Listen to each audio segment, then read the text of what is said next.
It is finally time for us to unleash one of the most unique cards in my game, Elestrals TCG. Are you ready for Baraboss? You see, Baraboss has an incredible effect when you play him. He can shift himself into a stadium and impact the entire field as a messy marsh. This stops any Elestrals that aren't water or earth from attacking entirely, giving me the chance to take over the board with my fishing friends. We've got 3 goals going into this event. Number 1 is cast Baraboss and win a game because of it. This one's easy, we just need to use the deck the way it's built to function. The second one is I not only want to cast Baraboss, but I want to change it back from a stadium to an Elestral to deal massive damage to my opponent. This is one of the coolest interactions you can make in the game. And last but not least, I want to cast the card Monsoon of Eurus while utilizing the effect of Galaxy on my field to catch someone off guard in a battle trick. Oh, and as always, I'll probably leak a new card in this video. You can join our weekly casual events every Tuesday night at 7:30 p.m. Eastern Time in the Elestrals Discord server. So head to discord.gg/Elestrals, join today, and have some fun with our incredible community. This is a great time to learn the game. You can just use a starter deck if that's all you have, and maybe get a match against me. We'll have a ton of fun. I'll see you guys next Tuesday. I'll be bringing my carry-off deck, so get ready. I've had a ton of people ask me about this deck, so I'm excited to give you guys a breakdown. This is the Baraboss deck, baby. We've got 3 Barabibs. This is the brand new card out of Lifestream. It can turbo into Barabog, which can then turbo into Baraboss. So that's going to be our key strategy. We're going to utilize these beautiful Barabibs to ultimately get into a Barabog, which can turbo itself into Baraboss. So again, you're just going to use that line the way the cards are read. And then you've got the Baraboss. This is the boy. I'm only running 1. We can hard ascend into it, and we can also turbo into it with Barabib. Any opportunity you have to do this, especially in the early game, you're going to want to utilize this strategy because this card is going to shut down your opponent's attacks, and it's going to drop their stats if they don't have earth and water on them. Now, the metagame has a lot of earth and water decks, but this deck can function in a couple different ways, so you don't have to necessarily stress too much if they're running earth and water, but if they're not, you can definitely win with Baraboss. So you want to turbo him out. One way to do that is, of course, with Poseidon. Poseidon's going to grant you that access to the Nexus Bank very quickly. I will say in hindsight, I do think Aphrodite is probably better, and you'll see why in the rest of the deck, but I had a Poseidon that I wanted to use, and I also wanted to pair it with Drotagwa, which can benefit from Poseidon, heal up, and you'll also see another card in the deck, Monsoon, that pairs nicely with Drotagwa as well. I decided that I needed to put some offensive pressure on the field as well once I got the Baraboss up, or just in general, it's helpful to have a lot of pressure. So I'm running 3 Magnaros. These are great because they search out my Aepharos and allow me to swarm the field with multiple 5 attackers. And then I've got the Aepharos. This is the base set Aepharos. This is really powerful draw with Poseidon. If you open Magnaros Poseidon, you go base Aepharos, so you can get that draw power in the early game. Otherwise, you've got 2 Champion of Aphrodite Aepharos that can swarm the field. So you've got plenty of options here. You're running quite a few of these fish, and they're all very powerful together, especially when Baraboss is on the field. Then you've got a couple Galaxies. I was debating on running 2 versus 3. I think 3 is the play. This card is very strong. You swap the stats of your opponent, and it goes very nicely with another card that I'm utilizing in this deck called Monsoon of Eurus. This card suppresses cards if they don't have water or wind on them. Not a lot of wind right now in the game. And, you know, obviously water decks are running rampant, but again, as long as you're not facing water or earth, this card is insane. And it also allows you to activate your Galaxy's effect on your opponent's turn to swap their stats and catch them off guard in a battle trick. You can also use this to enchant your Baraboss to be able to switch it back to an Elestral, and you can use it to turbo spirits onto your field to be able to go for a big Ascension play or big damage. We're running Cyprong. This card is very strong, especially with Like a Void running around. You can search out your Dionysus and destroy a 5 attacker or higher. And I've got the Dionysus and 3 Dionysus Madness. I'm a big Madness believer. It stops attacks. It forces your opponent to attack you. And when paired with Dionysus, it's a free card, and it changes position. So it just gives you a lot of control aspects that this deck wants to try to utilize. Then we've got our Earthquake here. Obviously, always running 1 Earthquake if you're running Earth. And I'm running 3 Nectar of the Gods. 3 Nogs. This is a turbo strategy. Our goal is to get Baraboss out as soon as possible. We need to see as many cards as possible, and Nog is going to help us do that. Plus, we're able to regenerate spirits with Drotagwa, and we've got 2 Ambrosias here. So, honestly, we don't need to use a lot of our spirits to make big plays. Once Baraboss is out, we can kind of slow play the game. So, then we're, of course, running the 3 Standards Gorgon's Gazes. You've got 2 PTAs just for Elestral removal, and then 2 Tsunami because we're already an element, so it gives us another blocker. So between the Dionysus Madness, between the Tsunamis, and the Gorgon's Gaze, we can stop a lot of attacks with this deck, we can suppress opponents' cards with Monsoon, we can battle trick with Galaxy, and of course, if we turbo out Baraboss, we shut our opponent's strategy down entirely and may just win the game from there. Our round 1 opponent is none other than Wirtz. Everybody sub to Wirtz. He starts off this clash with a flurry of Enfrostics and Catarant. This is a pretty difficult board for me to break, as he's able to continue to regenerate his resources with Kione. But my key here is to be able to utilize my Divine Dionysus to enrage his Elestrals and force them to attack me. I don't have a super good way to get over a 5 defense Elestral, so this strategy is going to be really key. And fortunately for me, this actually works, as I force his Elestrals to attack me, and then I can explode his field up with a base Aphros to draw off a Poseidon Nexus. I really think Nexus is an incredible mechanic, one of my favorite things about Elestrals, and utilizing a card like base set Aphros to be able to generate those resources is really epic. I end up drawing into my Champion of Aphrodite Aphros, and now I'm dealing massive damage and swarming the field.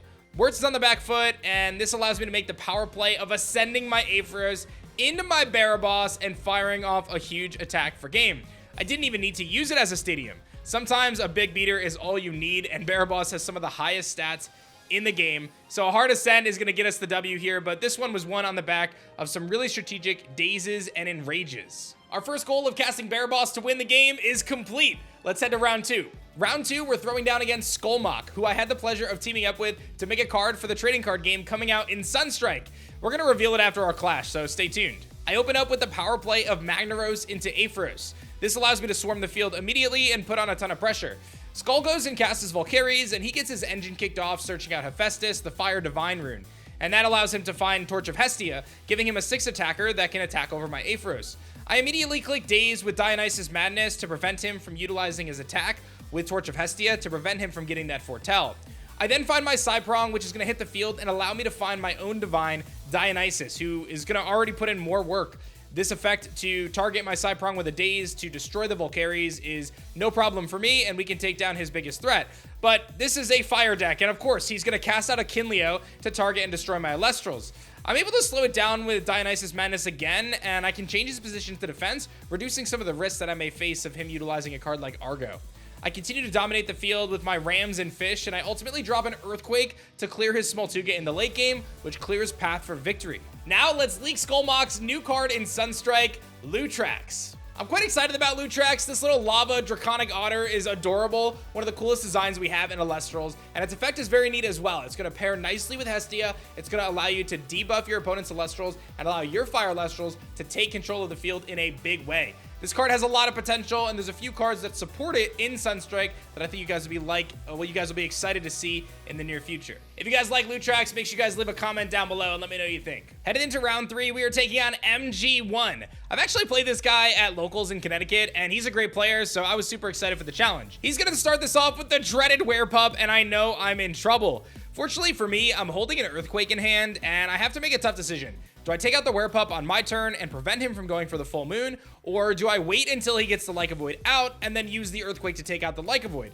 I debated on this decision for a while, but I opt to hold on to my Earthquake because if I deal with the Werepup now and then he draws and casts another Werepup, then I gotta deal with the Lyca Void later and I'm not gonna have a good answer for it. So I let him do it, and he ultimately is going to be able to swarm the field with his Lyca Void after going for a Gorgon's Gaze on my Magnaros, which was my one big counter play.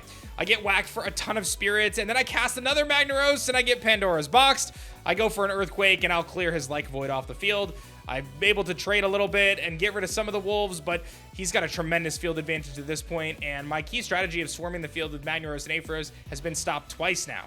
But fortunately for me, I found Galaxy, which is one of the few things in my deck that can actually deal with a Spectrus at this point, so I'm going to cast it out and swap the stats of all the Elestrals on the field.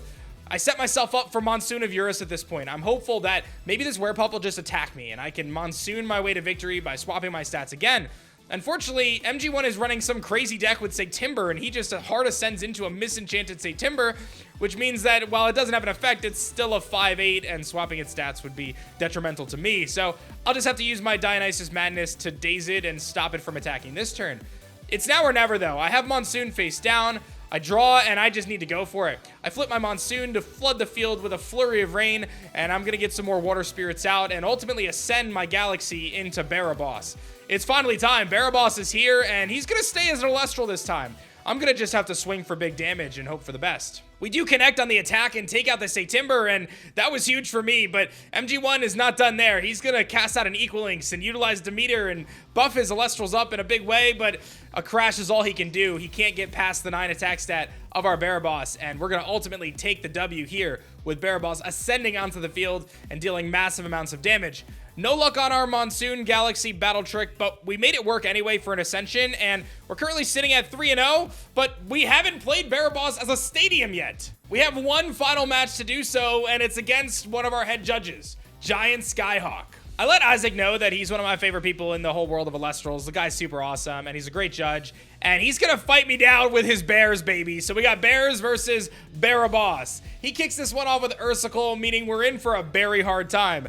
The bears can swarm the field, they can be difficult to fight in battle due to their battle tricks, and they can also establish a stadium themselves. So to me, I want to get out my Baraboss as soon as possible. It's clear to me early in this game, it's my moment. I have the ability to turbo into Baraboss, and I'm just gonna go for it. I cast my Barabib and Poseidon, the perfect combo, only to be met with a Gorgon's Gaze, stopping my key play in its tracks. Fortunately for me, Barabib has 4 defense in Lifestream, and his second Ursicle can't best me.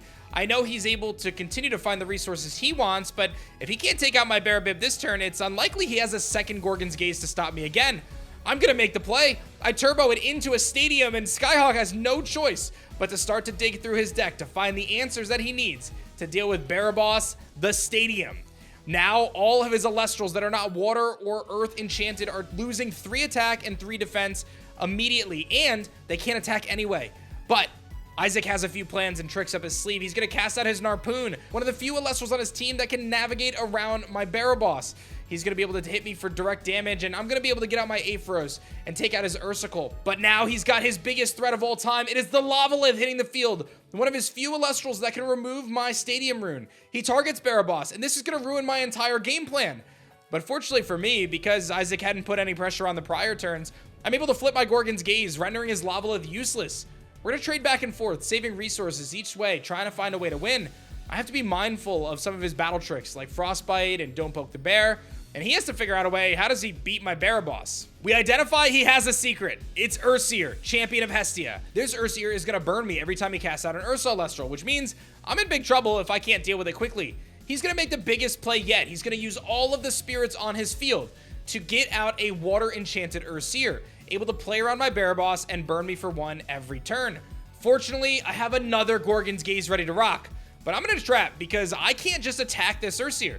If I attack it and try to take it out, he almost certainly is going to be able to utilize his Don't Poke the Bear and Frostbite moves, which are going to be able to raise his attack stat above anything I can do.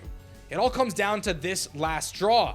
I need to figure out how to deal with this Ursier right now. Otherwise, we are doomed. Baraboss is out, but we don't have a way to win this until I find Galaxy. The perfect card. Galaxy slams to the field and swaps all stats, meaning that any attack buffs that Ursier gets from his powerful counter runes are going to be nullified by the fact that that's only buffing his defense stat now.